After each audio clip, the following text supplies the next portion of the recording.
Halo, selamat malam semua teman-teman. Selamat datang di Oasis Session. Hari ini kita akan pembahasannya agak horor sedikit ya, tentang belajar di rumah duka.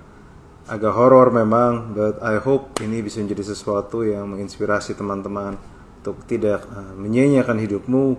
Dan selama 30 menit ke depan kita akan belajar sesuatu dan menikmati hadirat Tuhan dimanapun kita berada. Terima kasih Bapa atas hari ini Tuhan. Thank you Lord. Terima kasih sebagai bagian teman-teman tahu, katakan sama-sama yuk. Oh, kerinduanku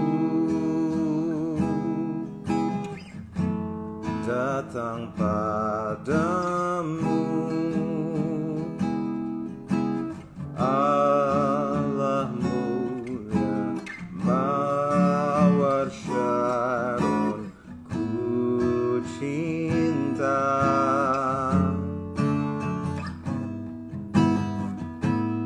Kaulah rajaku dan sahabatku, terindah, termanis Engkau bagiku. Katakan sama-sama ya teman-teman.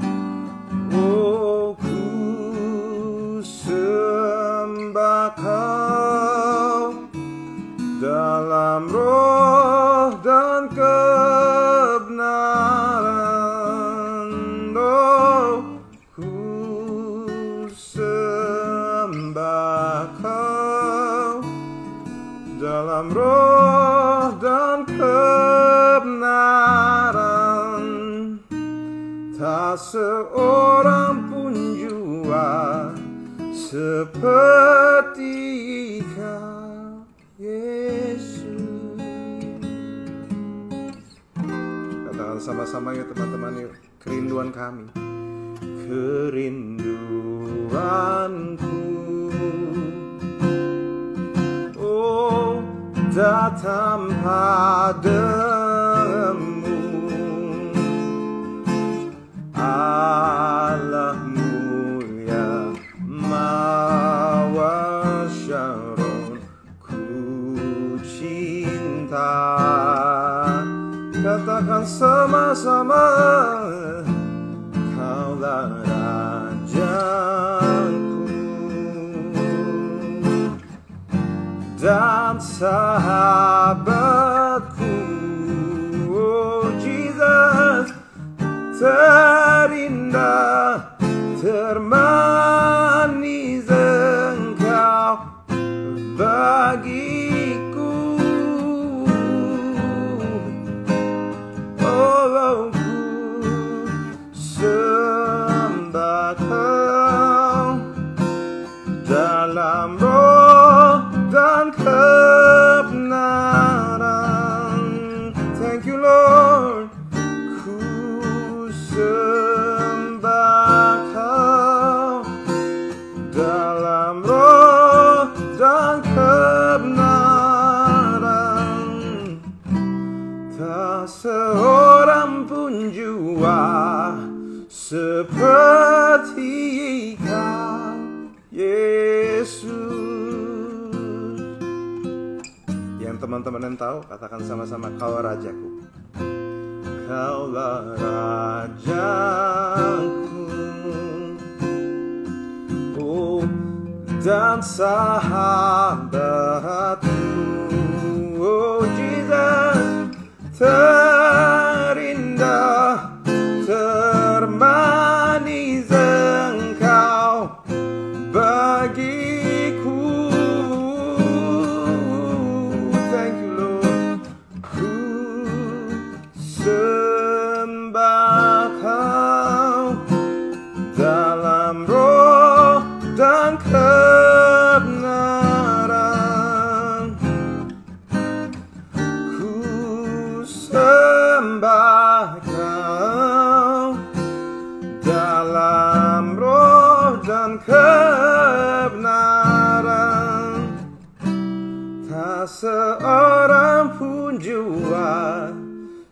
seperti Yesus. Katakan sama-sama yuk teman-teman, sekali lagi review aja. Oh, we come to worship you, Lord, di dalam roh dan kebenaran. Oh, ku sembah Kau dalam roh dan kebenaran. Tak seorang pun jua seperti Kau, Yesus. Teman-teman New One Church, kamu dimanapun kau berada, katakan sama-sama dengan pengucapan syukur. Oh, ku sembah Kau. Bawa ucapan syukurmu, apapun keadaanmu. Come to worship. Oh, dalam roh dan kebenaran, ku sembah Kau. Dalam roh dan kebenaran, amin. Tak seorang pun jua seperti Kau, Yesus. Katakan sama-sama sekali lagi. Oh, ku sembah Kau dalam roh, oh, in spirit and in truth. Terima kasih, oh, ku sembah Kau dalam roh dan kebenaran. Tak seorang pun jua seperti Kau. Tak seorang pun jua seperti Kau. Tak seorang pun jua seperti Kau, Yesus. Tak seorang pun jua seperti Kau yang mengasihi kami. Thank you, Lord. Terima kasih Tuhan. Thank you. Tak semua kebaikan-Mu, for all of your good things that you've done for us. Atas semua kebaikan-Mu, atas semuanya, terima kasih Tuhan. Thank you, Lord. Ucapan syukur kami ada padamu Tuhan. Terima kasih atas segala sesuatu yang telah Kau berikan di hati kami. Terima kasih atas sesuatu, atas nafas yang telah Kau berikan di hidup kami. Terima kasih atas kesehatan yang telah Kau berikan di hidup kami. Terima kasih atas segala hal yang telah Kau berikan pada kami, yang kadang kami suka anggap remeh, yang kadang kami suka take it for granted Tuhan. Doa kami cuma satu Tuhan, biarlah kami hari ini bisa melihat kembali semua yang Kau berikan pada kami dengan perspektif yang lebih berbeda Tuhan. Terima kasih atas karir, terima kasih atas keluarga, terima kasih atas apapun telah Kau berikan pada kami. Terima kasih atas kebaikan-Mu Tuhan. Tuhan, biarlah hamba-Mu hari ini kami berbicara sesuatu. Biarlah apapun yang kami dengar hari ini mungkin akan mengagetkan kami, tapi kami berdoa supaya ini jadi pembelajaran bagi kami. Buka mata hati kami Tuhan. Terima kasih Bapa. Dalam nama Yesus. Amin. Amin. Teman-teman, wah hari ini lebih ramai dari biasanya ya. Kenapa? Karena hari ini saya belajar sesuatu yang gak biasa teman-teman. Hari ini judul saya, teman-teman, are you guys ready? Kita punya sisa 20 menit dan saya akan ajak kita sama-sama merenungkan hidup kita selama 20 menit ini. Dan saya berharap bahwa kalau Tuhan bicara di hati teman-teman, teman-teman jangan tolak ya. Kenapa? Karena hari ini judulnya adalah belajar di rumah duka. Belajar di rumah duka. Teman-teman, saya punya begitu banyak teman-teman yang berapa hari ini banyak yang orang-orang yang saya kenal atau orang-orang yang dicintai oleh orang-orang yang saya kenal, mereka dipanggil Tuhan. Dan saya beberapa kali ada yang saya datang ke rumah duka, datang ke tempat di mana mereka tempat persemayaman terakhir mereka, dan ada banyak cerita. Teman-teman tahu nggak? Sambil saya mengucapkan bela sungkawa atas mereka, saya pun merenung, teman-teman. Teman-teman tahu nggak bahwa kotak itu 1x1 atau 1x2 itu adalah garis finish kita. Itu adalah garis finish kita. Dan mau kamu seberapapun panjang umurmu, mau seberapa vitamin yang kamu minum, seberapa apapun kamu lakukan, tidak akan mengubah kenyataan bahwa garis finishmu ada di kotak itu. Makanya Pengkhotbah 7 ayat 2 mengatakan sesuatu yang sebenarnya menurut saya sangat powerful. Saya akan ajak kita renungin sama-sama. Pengkhotbah 7 ayat 2 versi BMK. Lebih baik pergi ke rumah duka daripada ke tempat pesta. Dan kita harus mengenang bahwa maut menunggu setiap orang. Teman-teman, ada satu hal yang kita perlu ngerti, bahwa setiap lihat orang meninggal, saya diingatkan bahwa sebenarnya tujuan hidup manusia adalah kematian. Mau kamu apapun agamamu, apapun yang hidupmu sekarang, mau secakep apapun kamu, mau seberapa banyak followermu, mau seberapa banyak uang kamu terima, dan seberapa banyak besar karirmu, tujuan hidupmu adalah kematian. Mungkin orang berpikir, loh, tapi kan tujuan hidup kita Tuhan. Ya, tapi kita harus bedakan antara purpose dan destination. Purpose kita mungkin menyenangkan Tuhan, tapi destination kita pasti mengarah kematian. Teman-teman, makanya setiap kali saya berulang tahun, setiap bulan November saya berulang tahun, saya selalu bilang, saya nggak anggap ini ulang tahun. Saya nggak, ada orang bilang, Tuhan terima kasih, doanya gini, Tuhan terima kasih kau panjangkan satu lagi umurnya, kau tambahkan 1 tahun lagi umur mereka. Saya bilang, saya sedang tidak merasa ditambahkan Tuhan, justru saya merasa dikurangin. Banyak orang berdoa, Tuhan terima kasih kau telah tambahkan 1 tahun lagi untuk Pastor L. Saya bilang, enggak, saya nggak merasa ditambahkan, saya merasa dikurangin. Teman-teman tahu gak, setiap kali saya berulang tahun, saya selalu merasa umur saya berkurang. Dan teman-teman harusnya kamu menyadari bahwa kamu setiap kali kamu ulang tahun, kamu bukan tambah umurmu berkurang. Ulang tahun adalah tanda bahwa sudah berapa sekian tahun kamu hidup di dunia ini. Dan sebentar lagi kamu dan saya adalah calon mayat, teman-teman. Entah itu cepat atau lambat, kita akan bertemu, namanya kematian. Banyak, ya inilah, kalau orang nanya apakah tujuan akhir hidup? Tujuan akhir hidup kematian, teman-teman. Nah, kalau tujuan hidup itu ada di ujung. Nah, semua orang tahu ini, tapi setiap kali orang meninggal, semua orang tahu hal ini. Tetapi masalah nggak semua orang menyadari hal ini. Makanya Tuhan bilang, lebih baik daripada kamu sering ke tempat party, ke Jenja, ke tempat party, Dragonfly dan sebagainya. Nggak salah tempat party. Tapi selain kamu ke tempat party, jangan lupa ke rumah duka. Karena di situ tempat party adalah tempat persinggahan, tetapi finish line-mu ada di peti mati itu, teman-teman. Orang mau berpikir, apapun orang mikir, gak usah soal meninggal, teman-teman. Kalian tahu gak bahwa saya ini bukan orang yang sering sakit. Saya itu tiap kali sakit paling cuma masuk angin dan sebagainya, teman-teman. Tetapi setiap kali saya ada sakit yang agak parah, saya langsung berpikir soal kematian, teman-teman. Saya langsung berpikir, jangan-jangan apa ini hari terakhir saya. Nah, makanya ini yang teman-teman perlu pikirkan, karena setiap hari bisa saja itu hari terakhirmu. Saya sempat dengar kemarin ada orang yang nggak ya lagi happy tiba-tiba, bayangkan di stadion, teman-teman, di stadion orang lagi habis nonton, habis rusuh, tiba-tiba gas air mata, tiba-tiba ratusan orang meninggal. Teman-teman bisa bayangkan bahwa kematian secepat itu datang, teman-teman.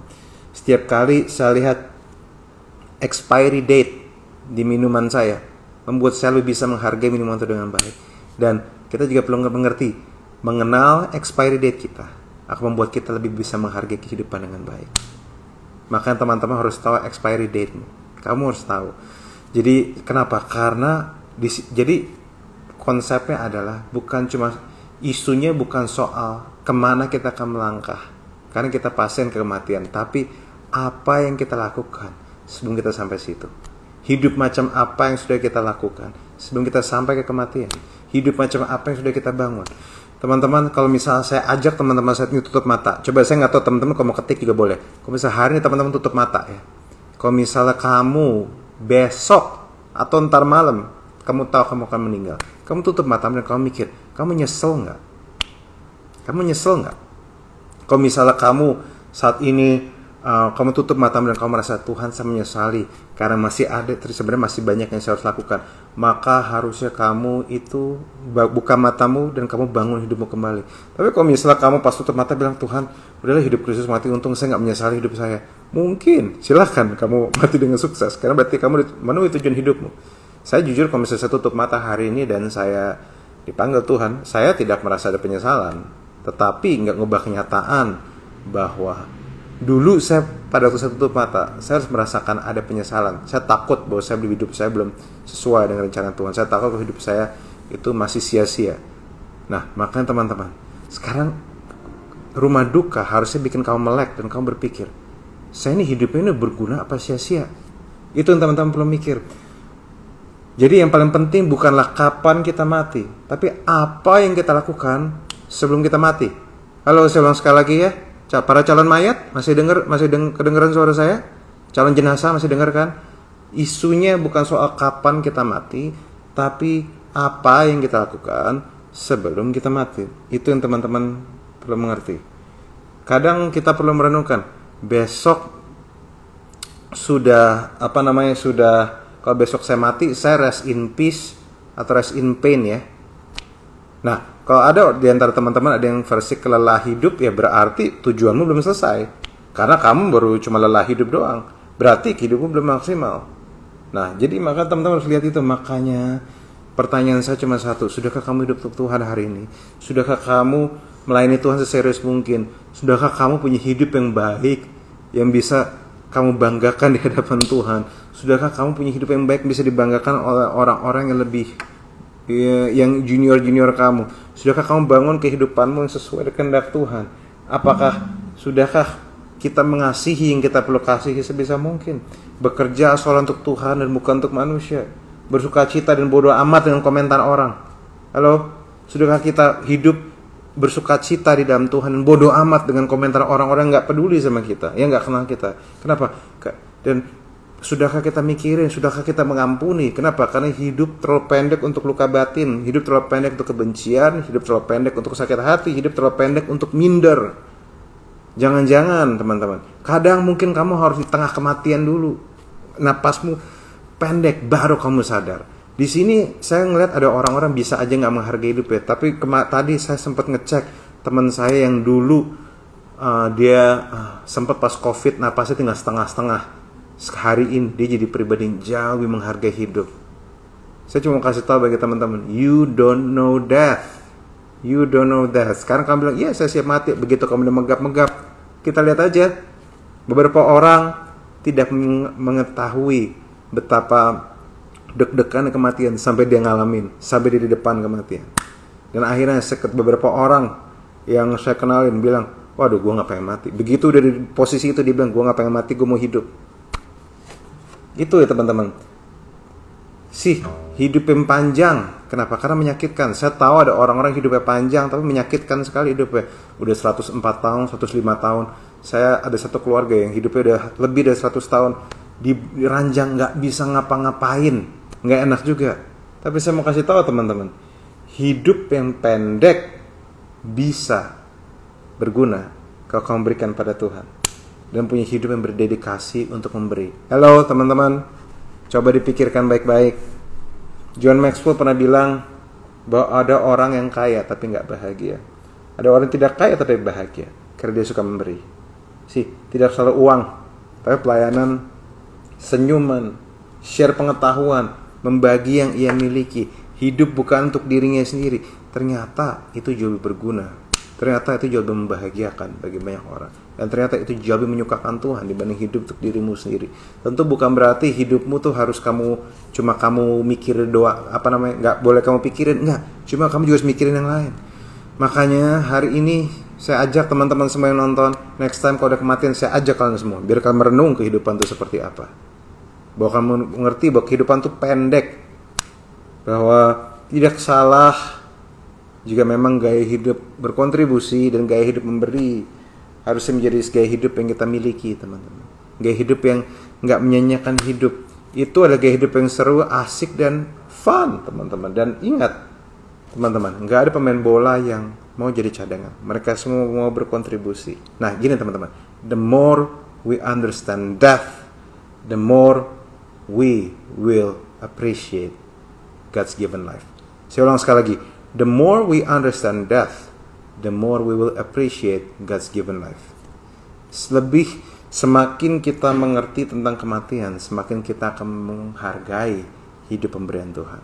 Kalau kamu belum menghargai hidup pemberian Tuhan, mungkin kamu belum mengerti arti kematian seperti apa. Oke, teman-teman, saya cuma mau ngomong sampai situ aja.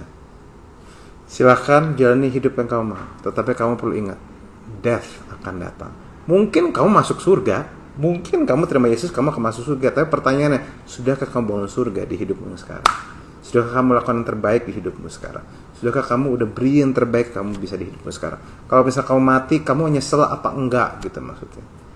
Karena kematian kan selalu ada. Saya nggak tahu nih besok kan seperti apa. Saya dan istri saya nggak tahu seperti apa. Teman-teman, setiap kali saya bepergian naik pesawat, bahkan terakhir saya ke Amerika yang lama banget, setiap ada guncangan selalu membuat saya teringat dengan kematian. Teringat bahwa istri gue masih masa sendirian, masa gue kenapa-napa sih. Dan semakin kamu mengerti kematian, semakin kamu menghargai kehidupan.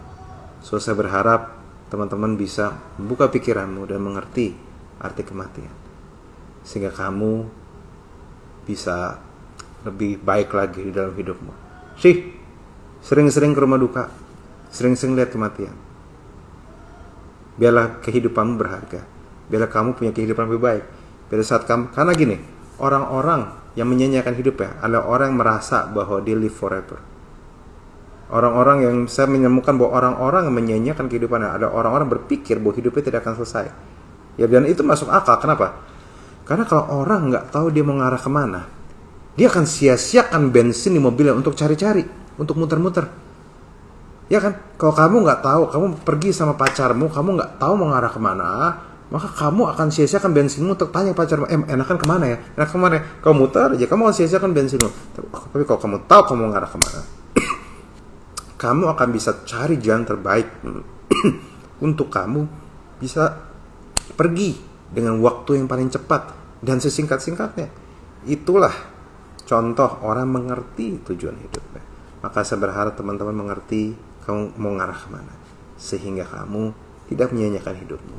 Kamu tidak menyanyiakan sumber daya yang Tuhan sudah berikan, dan kamu tidak menyanyiakan nafas, potensi yang Tuhan berikan. So, orang yang, karena gini, tantangannya bukan cuma mati untuk Tuhan, tapi tantangan bisa nggak hidup untuk Tuhan. Orang mengerti kematian akan mengerti arti hidup untuk Tuhan. Saya harap ini menguatkan.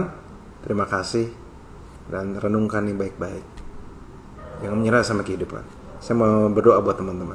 Tuhan, hamba-Mu sudah selesai berbicara, tapi biarlah hari ini para anak-anak-Mu mengerti bahwa kematian akan selalu datang. Kematian akan selalu ada di depan mereka. Bisa aja hari ini abis ini mereka dipanggil Tuhan, tapi harusnya mereka menyadari bahwa kalau mereka sudah hidup dengan baik, maka mereka nggak ada yang mereka perlu sesalin. Tapi kalau misalnya mereka mungkin hidupnya suka-suka dan sia-sia, tentu ini akan jadi sesuatu yang mengerikan. Tuhan, kami berdoa supaya jangan sampai ada di antara anak-Mu hidupnya sia-sia, menyanyiakan hidupnya, bikin berantakan hidupnya, dan ngerusak hidup yang Tuhan sudah berikan padamu. Tuhan, kami berdoa supaya tidak ada yang menyanyiakan hidup mereka. Tuhan, kami berdoa supaya semua di antara kami bisa menghargai kehidupan, dan biar kami bisa mengerti kematian sebagaimana adanya. Kami juga nggak perlu takut kematian, tapi kami juga tahu kematian adalah garis finish hidup kami di hidup ini. Terima kasih Bapa, di dalam nama Yesus. Amin. Tuhan berkati semua. God bless you. Take care.